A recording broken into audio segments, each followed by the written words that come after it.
All right, Corey Anderson here. It's been a couple of days. A wild, crazy ending that nobody expected. You've had a little time to let it soak in. Uh, just give me the idea, man. What's the emotions right now as you're kind of processing this bizarre ending to this amazing fight? To be honest, it's actually feel like it's getting worse than better. You know what I mean? For me, at least, because I keep having to tell the story over and over. I've been doing media. This probably after the press and doing this stuff. This probably like the sixth or seventh one I've done since I've been home. So within like 32 hours, you just keep telling the story. And the more you tell it, you just keep thinking like it was 3 seconds away. And then without that headbutt, if we didn't make it 3 seconds, like he was just to go out there and know how well I did, it was pretty much over.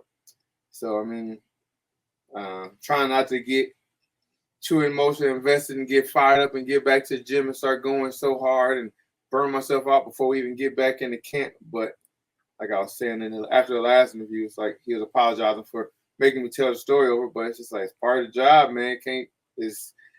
They want to know what happened, so I got to share the story. So it's part of it.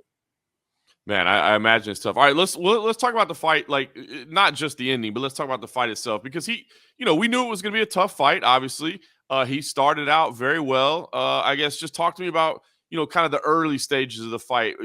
Was it different than you expected? What he brought to the table? What were kind of your early thoughts? I mean, the fight went exactly like I pictured it going. He gonna come off fast like a ball of fire. You look back at, like I said, the fight against Ryan Bader, and they asked me, "What do you think about Nemkov?" I say he's like a hot pocket. He come out, and when you put the hot pocket in the microwave, it come out hot. You get it first hot, it's like you don't want to touch it. Then you let it cool down, then you take over, and it happened just like I said it would. He came out hot. He came out fast. But I know just how good I am. I know exactly what he was going to do. I studied his film from his first fight to his last fight. So I knew exactly how he performs. So I was prepared for that. And I knew eventually once I got a hold of him and put some weight on him, I start slowing him down. And once I start slowing him down, I'm going to take him down. And once I take him down, it's going to be my world. And I did exactly that from start to finish, what I wrote out. And the fight was going exactly like I told Big John McCarthy. 4th round, he's going to be too tired. And that's how I'm just going to turn it on. If we would have made it to the next round, it was game over. But things happen. So as you started to take over, I mean, are thoughts going through your head? Like I always wonder, like in those moments, are you thinking about like belt around my waist, checking the bank? Like, are you thinking about that? Are you just totally like in the moment of the fight and only thinking about that? No, I was only thinking about the fight, the belt, and the check. To be honest, like my wife said to me yesterday, like people keep asking me about the check and the money. Like to be honest, I'm not even thinking about the check. Like neither had I. I was thinking about the belt all camp. That's all I wanted. The belt just to say I have the proof that I am the best in the world. The check could go straight to the bank. But then it's like when the fight was over and I was sitting talking to the ref and I was talking to Scott, I was talking to Ali and everything. And I was saying like, no, you won. Like it goes to decision, blah, blah, you won. I turn around, I see the check coming in with my name on it. I see them talking to my family and everybody jumping and screaming. That's when I jumped on the cage and started celebrating and everything. It wasn't right away. It was like once they told me, like, oh no, we go to sit, you won. And all of a sudden I jumped down from the cage and celebrated. And all of a sudden I see the check walking out of the cage. And the ref come back and say, oh no, it was a few seconds left. We got to go into the 4th. And it's like, and I guess I think that's the part that's getting worse. I keep replaying that over and over and over. I feel like if they wouldn't just wouldn't never say anything to me like, oh, we don't know what happened. And then we come back and say no contest.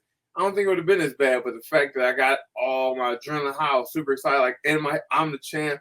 My coach sent me a screenshot of Instagram, like Bellator had already posted it, and all that stuff. And then to go ahead and now you got to come back down to earth. Like, no, correction. It's correction. You didn't actually win. Like, what was that? The Steve Harvey moment with that pageant or whatever. When they had to come out, that's exactly what it seemed like. Like, oh, correction. You actually didn't win. So it was like, it sucks. But yeah. So, all right. So it's weird, right? Because I mean, Corey, like you said, it's a technicality more than anything, right? I mean, you were starting to dominate the fight. I haven't talked to anybody. It's like, well, had it gone to round 4, I really feel like Nemkov would have come back at that point. And you know what I mean? Like the momentum was in your favor. So it's like you accomplished kind of what you want to accomplish, but you just don't get the official recognition of it. So I guess, as you said, it's kind of getting worse as you deal with it or whatever. But I don't know. Do you still go back to the fact that, no, I predicted it. I executed it. Things went exactly as I thought. Like, I mean, does that give you any solace, I guess, or comfort in knowing that, no, I did what I wanted to do. I accomplished what I want to accomplish. And when we do this again, I pretty much know exactly what I need to do again. 100%. I got that mindset for sure. Like I accomplished exactly what I said I was going to do. Like I want not just prove how good of a fighter I am, but I proved how great I am at breaking down fights. Like I broke it down and I said exactly what was going to happen. I study fights like I study. Like you say for a test. Like I take pride in the fact like I study fights. I can break down fights and take down notes, and I can predict what a person's going to do because I've seen him do it so many times from his fight. Like that's like with Bader, like I said, like they thought that punch was just landed. No, I knew he was gonna throw that punch, and we knew it was gonna happen. The point was just timing it, and that's just part of like my mixed martial arts skill. It's more than just a fighter; it's the fight IQ, being able to break down somebody's fights to see and know exactly what time, what round, when things are gonna happen. And I take pride in that. Like I'm super proud, and it's like I'm amazed at. Like I said to one interview, it was like. Not to say the fight was easy, but I went out there and made that fight look like I was the champ. Like I was the champ, proving a point. Like you're not taking my belt. Like I went out there and did everything I was supposed to do in dominant fashion. Yes, the first round he caught me with a couple punches. You know, he did his thing. But I said that was gonna happen. I said he's gonna come out the first round. He's gonna land some kicks. He's gonna probably outstrike him. He's better at the kicking game. That's point blank. But when it comes down to the full gist of it, I am better everywhere else. And then I showed that. As the fights went, I was landing the clean strikes. I was chasing him down. I was taking him down. He started shooting on me. I was defending. I was doing jujitsu on him like I was just rolling with the ground dummy. It was just like, it just make you feel good. No, I went out there and did that with the champ. But the thing that hurts is my whole dream, my whole vision is to come home and put that gold belt in a shadow box and have it above my TV when I go to bed, can see that. And now it's like those 2 nights I've been home, or one night I've been home and went to sleep, with 2, I guess you could say. I lay down and that spot is still empty, knowing that I did everything I was supposed to do, everything I said I was going to do to get it, but I look up there and it's just not there. So I feel great about it, but I just don't have that desolidation to say, yes, it's over. Like I did it. I did exactly what I said I was going to do. Now if I did this exactly what I said I was going to do, I just came home without what I planned to come home with, and it sucks. That's deep, man. I appreciate that honesty, man. That's deep. All right, so let's I guess first off, I mean, we know we're going to run it back. We know the belt is still going to be on the line, which is what you care most about. We know the check is still going to be on the line, which it seems important to a lot of people. Have you guys started having the conversations at all? I mean, do you know on a schedule when it makes sense, a calendar when it makes sense, or is it way too early to even know yet? It's way too early, you know. I talked to Kogan and Scott Coker the next morning. I went to a restaurant and had breakfast. They happened to be there as well. They said good news is there was no. Like when I was in the back in the medical tent, I heard the doctor say his orbital was broken. It's going to take time for it to heal, blah, blah, blah. But then when we went to breakfast, Scott Coker came and said it was confirmed that the orbital isn't broken. It was just really bad damage in the cuts. So once the cuts are healed, we're going to push the fight to go right away. Like we're not going to make any time, no time in between. He healed. We get both of you guys get back in camp. We got to do it right away. So that right there, that made me feel good to know that the orbital isn't broken, because I know that's a long process to heal. But yeah, there's no dates. There's no set. I've heard different dates: August, beginning of summer, you know, but they can't say until he's medically cleared. Right now, just imagine he's on medical suspension. So until a doctor signs off and says he's medically cleared, it's just hoopla. Wait. Yeah.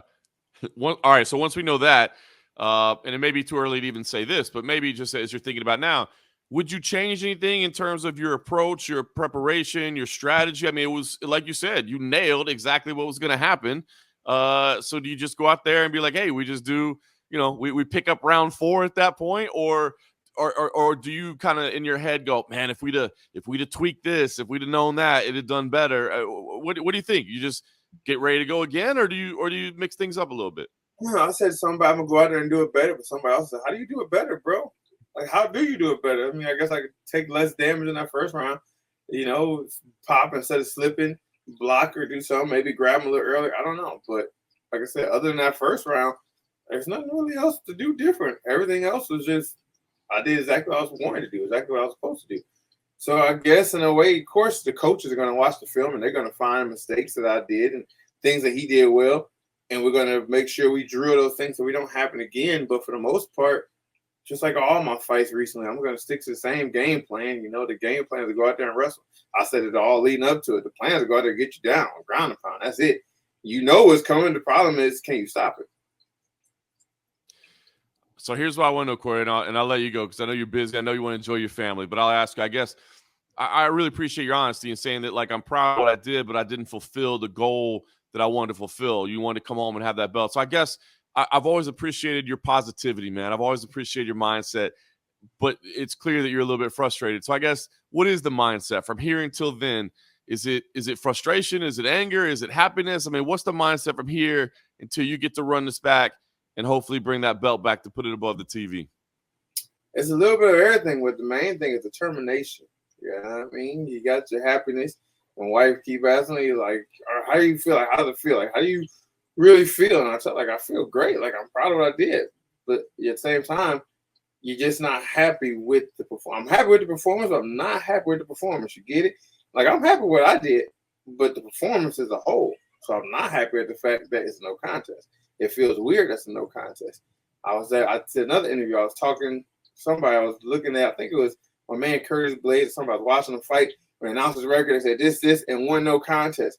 And in my head, like, it got to feel weird to have a no contest, you know, because at some point you either lost or you won. And if you won, they called you and tell you no longer won. And if you lost, they call you like, well, it's no longer a loss, it's no contest. Like, it would feel weird to get a win or a loss taken away and given to you. And then my best friend, he was there at the fight. He kept saying, look, it's not a loss. Said, yeah, but it ain't a win. Like, I ain't happy that it ain't a loss. It ain't a win. So, and he's like, yeah, you're right. You think about it, and now I know exactly what that feels like, because it's like, I thought I won. And they say there's no contest. Now it's just like, it's just, so now it's just, like I said, the main thing is just determination. And the determination is to make sure the next time we go out there, the same thing don't happen twice. And we go out there and we make it even clear cut. Because my biggest thing is everybody keeps saying, oh, congrats, you're the champ. You're the champ. You did it. You beat the champ. You're the real champ. You're the people's champ. But the thing is, you have those people that say, yeah, you was winning the fight, but anything could have happened. Yeah, Corey was winning that fight against OSP, but in the third round, this happened. He's winning these fights, but he could also get caught. My mindset is to make sure when it's all said and done, there is no but. There is no, well, what if? There is no hypothetical questions. It's clear cut. He went out there. He dominated from start to finish. There was no headbutt. There was no legal blow. You know what I mean? That's another reason why I take pride in what I'm doing, because I've never cheated. I never had to take steroid. I never took steroid. I never cheated. I didn't always have natural gift. I lost 100-some pounds, got to who I am now. The mindset changed. I just keep working. I lift. I train. I do everything I have to. I've never cheated. I've never taken anything, any booster, no, nothing. And that's why I'll just take so much pride in what I do, because it's just all 100% natural, gifted, and just blessed, I guess you can say. And to go out there, and if I would have won, that's another thing. If I would have won the belt and came home with it, I don't even know if I would truly be sitting here happy right now, because you hear those people saying, well, you didn't do it with a headbutt, but what if it went to the next 2 rounds? So at the same time, it's like all that's going through my mind.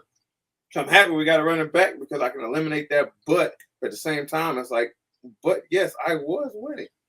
So if we would have went to those next 2 rounds, I know what would have happened. I know what my mindset was. I was going to go out there, take him down, and finish the domination.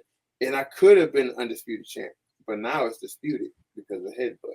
So that's actually a great way to look at it, Corey. Like, you might have had the belt had it gone to it, but it would have been a technicality of sorts, and people might have doubted. There might have still been talk. So now you get a chance to go make sure that there is no dispute, that there is no discussion. But I think that's a great way to look at it, to be honest with you. Even if he was like, I think about, even if he was like he was already dog tired, dead tired. Like I had my head to his chest in the third round. My mindset was, we're gonna finish this third round. In the fourth round, we're gonna come on and pour it on.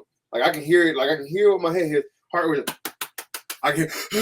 He was chasing for air. So in my mind, I'm like, I'm not even breathing hard. So next round, we're gonna turn it up. We're gonna turn it up. That's all I'm thinking. Next round, we're gonna turn it up. And Mark like, shut up and throw strikes. And I set up, and that's when the clash happened. But it's like, if I would have had him dog tired, dead, like literally just covered up and nothing happened, and somehow I slipped and headbutted him, people still would have said, but you headbutted him. Like, he was dead tired, like he was done. Ref could have been on his way to stop the fight. But if I would have bumped heads and we cut, somebody gonna find a way to say, but you headbutted him. It wasn't legit, but because you had the headbutt. Because you headbutted him, you cheated. Way to use your head. And now I just like, that's the new fire, you know. My wife told me the other day, you always act like you got this chip on your shoulder. If you truly believe you're the best you think they have these chips, you think they're trying to prove something? I said, no, but that's why I fight the way I do, because I always fight with that chip on my shoulder. If I lose that chip, I feel like I'm just going to go out there and fight way more relaxed. I fight with a chip to prove something. That's the reason why I fight the way I fight. And she just looked at me like, I know it sucks. I know it's not something I shouldn't have. I know I'm the best. I believe it, truly believe it and know it. And I shouldn't worry about what other people say. But that chip is what makes me the way I am, because I have to prove. Like, I shouldn't have to go back and say something. I shouldn't go back and say things. But again, that's just part of me. I fight with this chip. I've been doubted my whole life. That's the thing. So now I'm finally getting to the point where I'm still proving people wrong, and they still gonna keep doubting me. So that chip just makes it that much better. It makes that fire. When I'm in camp, it's like I have to do it. And I'm always grinning. I'm in my sleep. I'm having bad dreams. I'm trying to prove something wrong, because I'll prove them wrong, because I'm always thinking about what the doubters say just to fuel me. It's not like I'm thinking about like it affects me, but I use that as fuel and motivation. I don't care what they say, but I take it like, okay, that's just more. We're going to keep adding. It's like gas. It's literally throwing gas on the fire. And when it's time to go out there, I do it. And I remember everything those people say. I remember everything somebody ever said against me to this day, since I was a kid. And it's just in my head. I just think about it. Like, I just wonder how they're thinking now. I just wonder, like I did an interview, came out. Corey said he wondered if they didn't write regrets. No, it didn't mean like I regret. It's just I remember the shit that he used to say about me. And I wonder now, it's like, I think I don't forget that. So that stuff fires me up to keep me going. Like, how can you expect me just to forget the negativity you put on my name and just move on? Yeah, I moved on. I'm happy. But the things you say is the thing that makes me great, because I remember that. I remember the time DC beat Rumble, and then Jimmy Manuel was in the crowd, and DC turned around and said, little guy, you just beat Corey Anderson. I like Corey Anderson, but you just beat Corey Anderson. That's one of the biggest things. I watch that video all the time to remember. They used to look at me back then and think I was a nobody, man. They used to laugh at me. Remember they did a thing with Gustafson, or what was it, Quick Fire. They asked you to say a person's name and what you come first. What did they say about your name first? And Gustafson they said Corey Anderson. He laughed and said, not ranked.